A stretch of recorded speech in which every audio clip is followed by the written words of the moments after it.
Naboscopie ou épisodes 7 et 8, intitulé Nab et l'hérésie bloyenne. Les révélations livrées dans ces deux épisodes surprendront et étonneront plus d'un.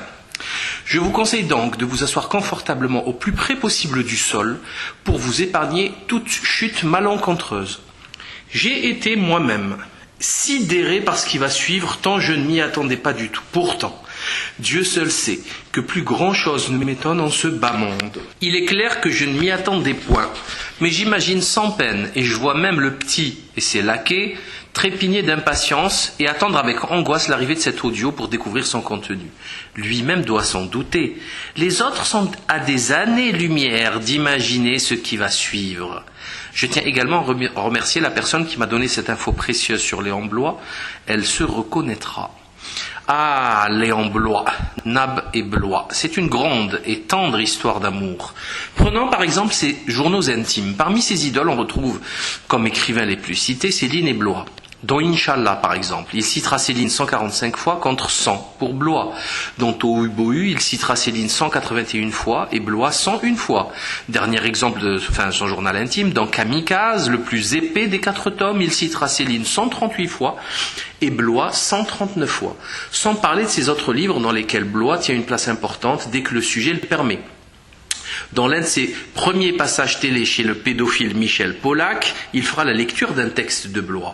N'oublions pas non plus ses gribouillis, nombreux et visualisables sur son site. On a traité de la question célinienne dans l'épisode 6. Elle concernait l'antisémitisme littéraire exacerbé du paradigme nabien. Bloy intéressera Nab pour sa mystique chrétienne catholique, son talent littéraire aussi, mais ce qui captivera l'attention du Nabo réside dans la partie spécifiquement et exclusivement catholique de l'œuvre bloyenne. Malheureusement, comme toujours, beaucoup en parlent, mais peu l'ont lu, et surtout, peu ont le bagage intellectuel pour comprendre la mystique bloyenne, car il faut avoir une connaissance approfondie des écrits religieux et de la doctrine chrétienne. Ces deux derniers paramètres ont complètement disparu chez nos contemporains, ce qui rend cette tâche quasi impossible à atteindre.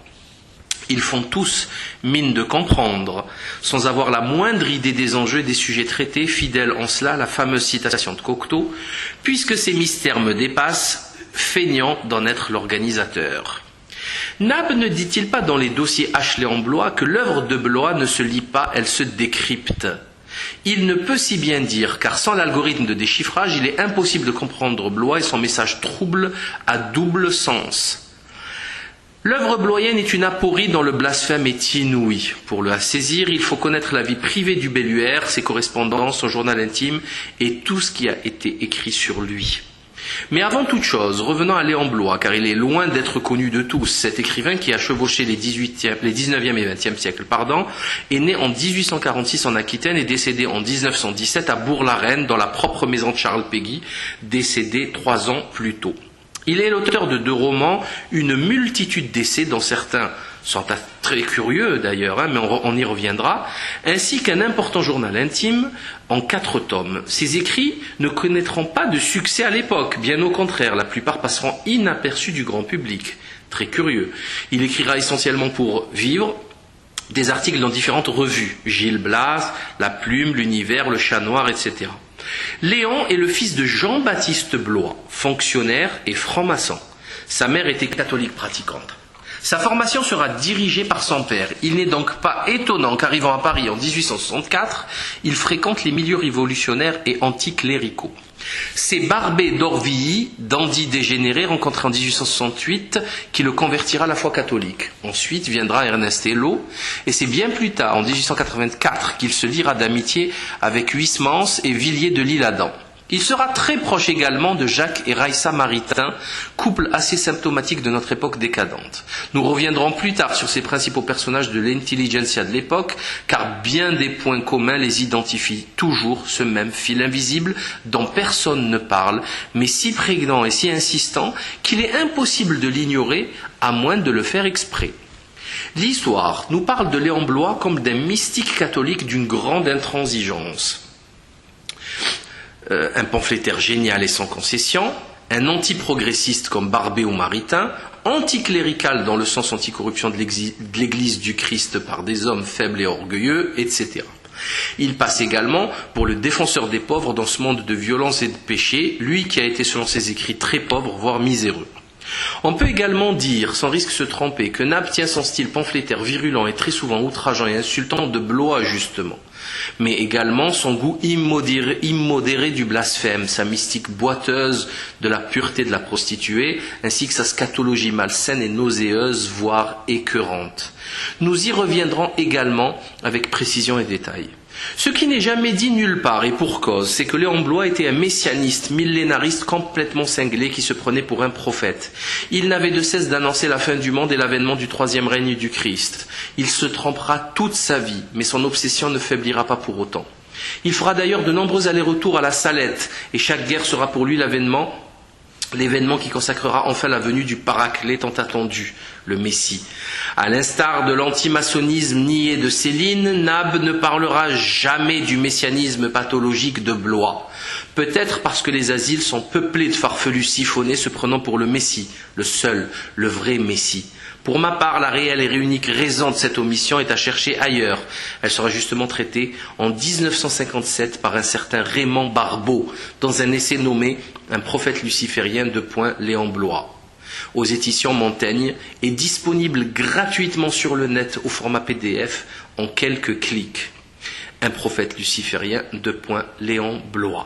C'est une étude très fouillée et absolument irréfutable de l'œuvre bloyenne réalisée par un fin connaisseur de cette dernière, disposant de bases doctrinales solides.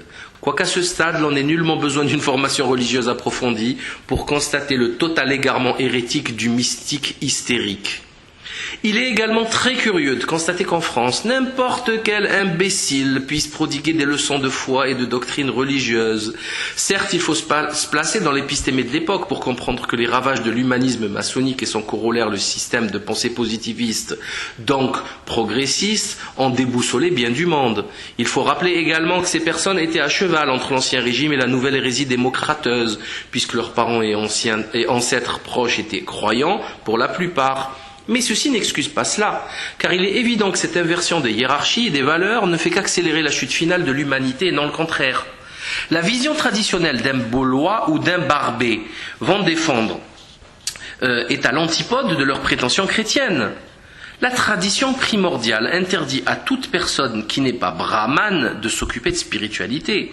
De surcroît, il n'est pas question ici de la révolte des kshatriyas, mais bien pire encore, puisqu'il s'agit de celle des shudras.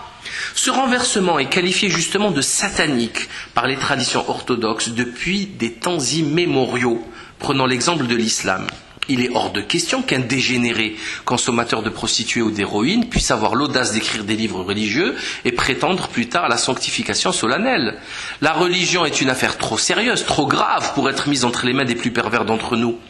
La doctrine ne se discute pas, ne se négocie pas, ne se marchande pas, ne se tarabiscote pas. Elle est ce qu'elle est, elle doit être transmise à la lettre, du moins en théorie, et appliquée dans la pratique dans la mesure du possible souhaitable. Et à l'instar de n'importe quelle science ou compétence, elle ne doit être gérée que par des experts en la matière, des hommes immergés dès leur plus tendre enfance dans un univers spirituel et nourris à la parole divine. On ne s'improvise pas cheikh, imam, mufti ou alim à 30 ans, oh que non, comme on ne s'improvise pas médecin ou architecte au même âge. L'arcane de Léon Bloy n'est pas si secret, puisque même sa fiche Wikipédia fait une allusion à sa déviance sacrilège. Mais plus sérieusement, les dossiers H consacrés à son œuvre contient un papier de Philippe Meuret intitulé « L'homme au secret » et écrit en septembre 1979.